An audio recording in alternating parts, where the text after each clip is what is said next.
اس کا مطلب بھی سیم یہی ہے، لیکن یہ پریزنٹ پرفیکٹ کا فکرہ بنتا ہے، یہ پاسٹ پرفیکٹ، یعنی کہ جب گزرے ہوئے وقت میں آپ بتاتے ہیں کہ جس طرح آپ نے اس میں بتایا کہ میرے پاس ایک موبائل ہے، تو آپ کہیں گے آئی ہیو اے موبائل، میرے پاس ایک موبائل ہے۔ اسی طرح آپ اگر بتانا چاہتے ہیں کہ میرے پاس ایک موبائل تھا، یعنی کہ گزرے ہوئے کل کی اگر آپ بات کریں گے تو اس کے لیے ہیڈ استعمال ہوگا ان سب کے ساتھ، ہی شی اٹ آئی وی یو دے کے ساتھ ہیڈ ہی استعمال ہوگا۔ تو اس کو ہم تھوڑا سا تفصیلی سمجھنے اور سمجھانے کی بات اس لیے کر رہے ہیں کہ بہت سارے بچے اس بات میں کنفیوز ہوتے ہیں کہ شاید ہیز، ہیو اور ہیڈ یہ فرسٹ، سیکنڈ اور تھرڈ فارم کے لفظ ہیں۔ ایسا بالکل نہیں ہے۔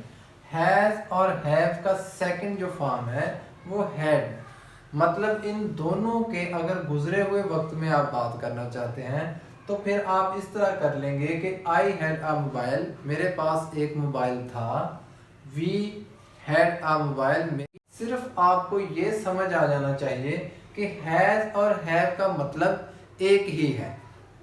اس میں جو سب سے اہم چیز ہے وہ یاد کرنے والی یہ چیز ہے جو میں نے یہ پارٹیشن کر دی ہے اوپر نیچے، کہ شی، ہی، شی، اٹ یا کسی سنگل نام کے ساتھ ہیز لگے گا، آئی وی یو دے کے ساتھ ہیو لگے گا۔ اور اگر یہ سب لوگ اپنے گزرے ہوئے کل کی بات کرنا چاہ رہے ہیں، یہ بتانا چاہ رہے ہیں کہ کل میرے پاس یہ چیز تھی، تو پھر یہ نہ ہیز نہ ہیو لگے گا، پھر یہ ان سب کے ساتھ ہیڈ لگے گا، کیونکہ یہ پریزنٹ پرفیکٹ میں آتا ہے، یہ پاسٹ پرفیکٹ میں آتا ہے۔ تو اس طرح ہم یہ انگلش کو آسان بنا کر سمجھ سکتے ہیں۔ باتیں وہی ہوتی ہیں، باتیں بالکل آسان سی ہوتی ہیں، سمپل سی ہوتی ہیں۔ بعض اوقات بندے کے سمجھنے میں غلطی ہوتی ہے، بعض اوقات سمجھانے میں غلطی ہوتی ہے۔ تو جب کوئی آپ کو صحیح طریقے سے سمجھا نہیں سکتا تو اس وقت آپ بھی پریشان ہو جاتے ہیں اور سمجھنے سے قاصر ہو جاتے ہیں۔ بہت ساری باتیں مکس کر کے جب بتائی جاتی ہیں تو انسان کی سمجھ میں کوئی بھی بات نہیں آتی۔ میرے یہ پچھلے بھی جتنے بھی لیکچرز ہیں اس میں ہم نے صرف ایک ہی کوشش کی ہے کہ ایک ایک دو لفظ کر کے سمجھائے جائیں تاکہ اسٹوڈنٹس کو اس بات کی بخوبی سمجھ آ جائے کہ ہم پڑھ کے آ رہے ہیں، ان کا مطلب کیا ہے۔ یہ ابھی ہم سمپل بات کر رہے ہیں کہ is, am, are, was, were, has, have کا مطلب کیا ہے اور یہ کہاں استعمال ہوتے ہیں۔ انشاءاللہ تعالی جیسے ہی وقت گزرتا جائے گا آپ کو کچھ سمجھ آتی جائے گی، ہم نیکسٹ لیکچرز میں اس کو اور تفصیل سے بیان کرتے جائیں گے۔ اگر آپ کہنا چاہتے ہیں کہ میرے پاس موبائل نہیں تھا تو آپ ہیز یا ہیو کے ساتھ فوراً ناٹ لگا دیں گے۔ اگر آپ اس کے ساتھ ناٹ کا استعمال کرتے ہیں کہ تو یہ فکرہ بن جائے گا کہ he has not a mobile, یعنی کہ اس کے پاس موبائل نہیں تھا۔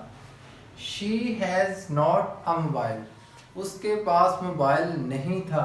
It has not a mobile, یعنی کہ اس کے پاس موبائل نہیں تھا۔ I have not a mobile, یعنی کہ میرے پاس موبائل نہیں تھا۔ We have not a mobile, یعنی کہ ہمارے پاس موبائل نہیں تھا۔ You have not a mobile, یعنی کہ تمہارے پاس موبائل نہیں تھا۔ They have not a mobile, یعنی کہ اس کے پاس موبائل نہیں تھا۔ امید ہے آج آپ کو یہ لیکچر پسند آیا ہوگا۔ تو have, had, has, have, had کو یاد رکھنے کے ساتھ ساتھ آپ کو یہ سبجیکٹ بھی یاد کرنا ہوں گے کہ ان کا مطلب کیا ہے۔ آدھا فکرہ آپ کا مکمل ہو جاتا ہے جب آپ ہی ہیز کا مطلب سمجھ جاتے ہیں، شی ہیز کا، اٹ ہیز کا، آئی ہیو کا، وی ہیو کا، یو ہیو کا، دے ہیو کا جب آپ مطلب سمجھ جاتے ہیں تو اس کا مطلب ہے آپ آدھا فکرہ سمجھ گئے ہیں۔ آدھی بات آ موبائل یا آ ہوں یا کوئی بھی چیز آپ کہیں گے تو وہ تو پھر آگے کی بات ہے، وہ فریزز بنتے ہیں، فکرے بنتے ہیں، ان کو سمجھنا ہے، کیسے سمجھنا ہے۔ اٹ مینز، میرا کہنے کا مطلب یہ ہے کہ آپ ہیز اور ہیو، ہیڈ کا مطلب آج سمجھ لیں۔